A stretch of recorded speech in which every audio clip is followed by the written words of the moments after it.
bagaimana 4 minggu atau 1 bulan itu panen. Nah, ini serius ya, nggak hoax ya. Ini.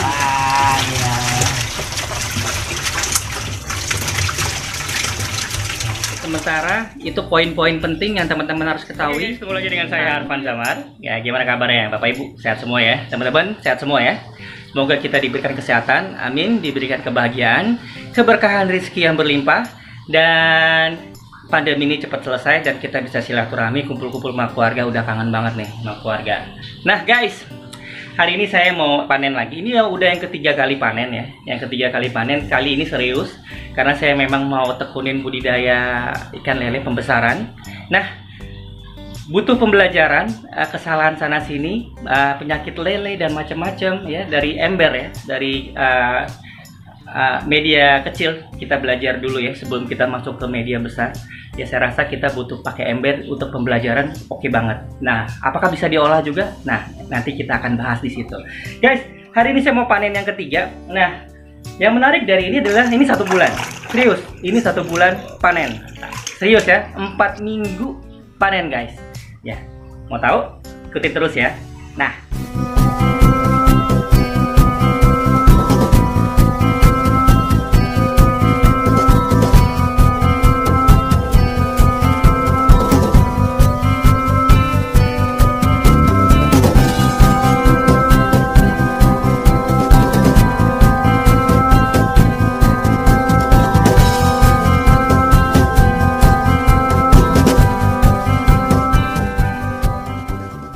oke guys, sebelum saya bahas bagaimana 4 minggu atau 1 bulan itu bisa panen. Nah, sekilo 8, sekilo 9. Nah ini guys, saya informasikan teman-teman dulu. Ini kita kuras, teman-teman harus lihat dulu. Ini kita kuras. Nah, teman-teman kan lihat apakah ukurannya rata apa enggak. Sekilo 8 atau sekilo 9. Nah ini kan udah saya kuras, airnya tinggal sedikit lagi. Nanti kita bongkar ya, teman-teman bisa lihat. Jadi kenapa kok bisa 80% dari 100 ekor? 80 ekor panen dari 100 ekor. Saya kasih tahu jawabannya dulu ya. Saya punya 2 ember, masing-masing ember isinya 100 ya. Lalu saya beri pakan pelet organik ya, bener-bener gak ada pakan alternatif, pelet. Nanti juga saya kasih tahu rahasianya gimana caranya dia bisa besar. Nah, masing-masing ini saya beri pakan sama pelet. 2 minggu masing-masing saya sortir. Minggu kedua ya, minggu ketiga saya sortir lagi. Berarti saya bisa pilih nih keduanya, mana yang besar, mana yang kecil, mana yang siap panen, mana yang masih remaja. Kita langsung lihat bagaimana. Kita udah kuras yang ini, kita lihat. Dan teman-teman, habis itu kita akan bahas ya, bagaimana 4 minggu atau 1 bulan itu panen. Nah ini serius ya, nggak hoax ya, ini bisa. Oke dia guys. Nah ini benar-benar ya, kita pakai air bersih ya. Jadi hampir rutin ya, airnya harus bersih sirkulasinya. Nah teman-teman bisa lihat ya. Wah, yuk kita lihat, kita bongkar. Ini karena saya punya 1 tangan, di sini udah siap ya. Kita lihat ya, pelan-pelan ya. Bisa ada airnya di ember ini, juga ada airnya sedikit supaya dia nggak terangkut. Guys, kita lihat guys. Wah, wah ya.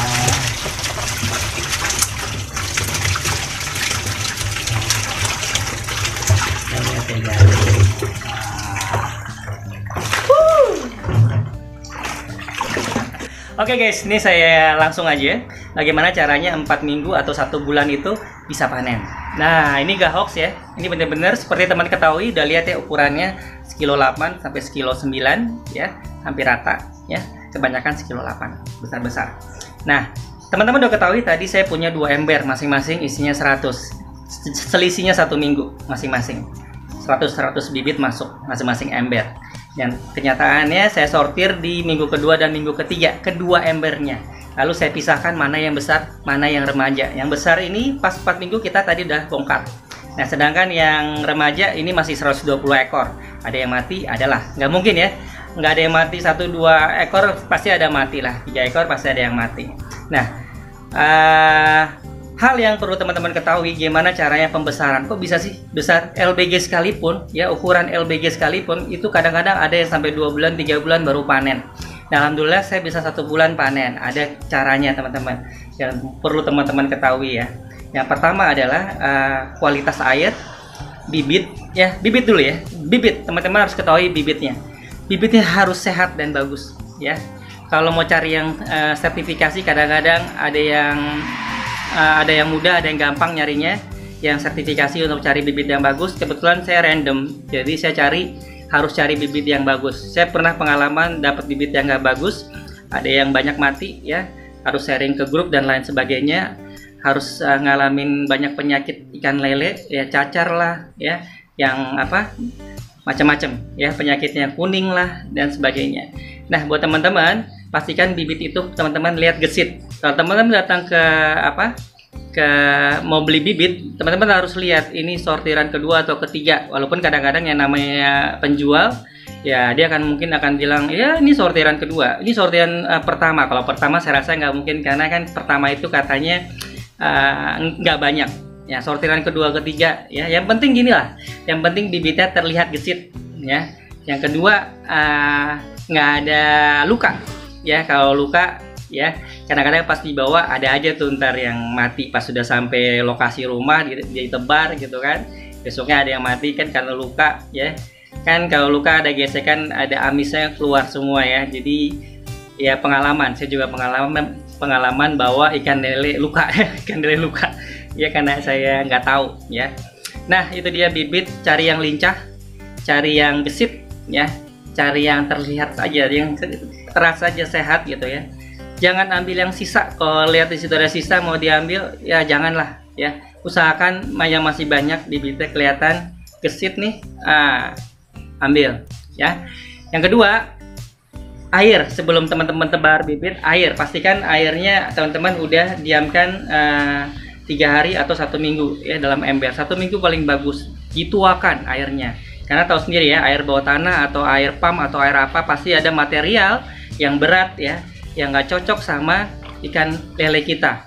Teman ambil di jauh, belum tentu lingkungan air di sini cocok juga ya. Masing-masing orang punya air yang berbeda. Nah, pastikan dituakan ya, untuk jaga-jaga dituakan dulu 3 hari.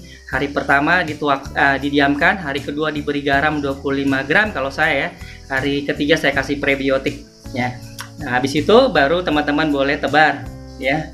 Tebarnya juga jangan langsung dimasukin. Ikannya juga didiamkan dulu dalam plastiknya, lalu pelan-pelan biarkan ikan keluar dengan sendirinya. Nah, itu dia. Lalu jangan kasih makan. Nanti di hari berikutnya baru diberi makan ya. 24 jam teman diamkan aja supaya dia ngeluarin apa yang ada dalam tubuhnya, kayak detoxnya. Nanti di hari berikutnya insya Allah dia langsung makan ya. Kalaupun ada yang mati 1-2 ekor ya, wajar-wajar aja ya, ada yang mati ya. Karena kan lingkungan berbeda, kadang-kadang nggak cocok, kita nggak tahu. Namanya juga satu wadah ya gitu ya. Di kantor juga kalau lingkungan nggak cocok kan gesek-gesekan juga. Nyentil siapa nih? Nah guys, nah itu dia. Pertama air, sudah. Nah yang kedua adalah pakan. Pemberian pakan. Teman-teman udah pastikan nutrisi yang diberikan cocok. Kalau saya kan kebetulan LBG, jadi saya pakai ukuran pakan. Ada 2 nih, saya pakai yang kecil sama yang gede. Nah, kita bahas ya kenapa saya pakai kecil yang gede. Nanti kita bahas pada saat waktu kita buat konten pembibisan pakan.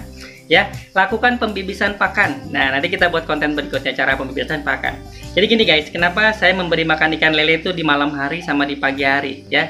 Kalau teman-teman ya, kalau kita manusiawi ya kita ya, kalau kita makan malam kan gemuk ya. Nah, berilah dia makan malam ya, biar dia gemuk. Karena apa? Ya karena dia ikan malam ya, ikan malam. Jadi kalau diberi makan malam cocok dia makan, karena dia aktif di malam hari. Yang kedua, pastikan teman-teman kasih dia molase di pembibisan, karena kan gula ya, 40% gulanya, gimana dia nggak gemuk. Pastikan dia gembur, tapi jangan sampai gembur tapi pas ditebar jatuh ke bawah. Gembur juga harus didiamkan, jadi agak keras, jadi pakannya masih ngambang ke atas dan masih bisa dimakan. Kadang-kadang ikan lele kalau udah turun ke bawah nggak dimakan ya, ada jadi kotoran, amoniaknya jadi. Nah, pengurasan ya, untuk pengurasan air juga penting.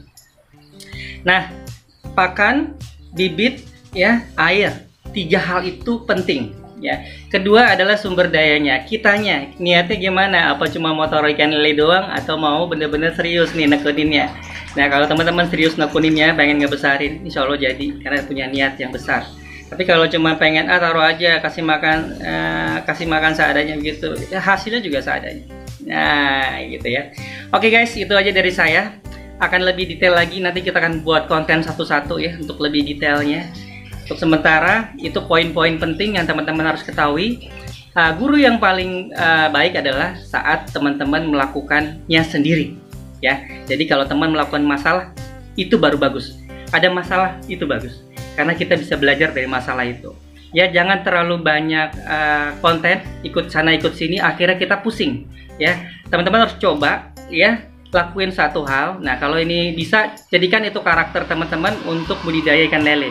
Jadi teman-teman tahu nih, karena setiap air beda-beda. Semoga hal ini bermanfaat buat teman-teman ya. Akan ada konten berikutnya. Jangan lupa untuk subscribe yang belum subscribe, notifikasinya dinyalain ya. Share, kita sering berbagi. Teman-teman ada sharing tentang budidaya ikan lelenya. Nah, ini masih media kecil. Insya Allah kita belajar dari media kecil menuju media yang besar. Oke ya. Ketemu lagi dengan saya Arfan Zamar di konten saya berikutnya. Jangan lupa untuk subscribe ya untuk budidaya ikan lele.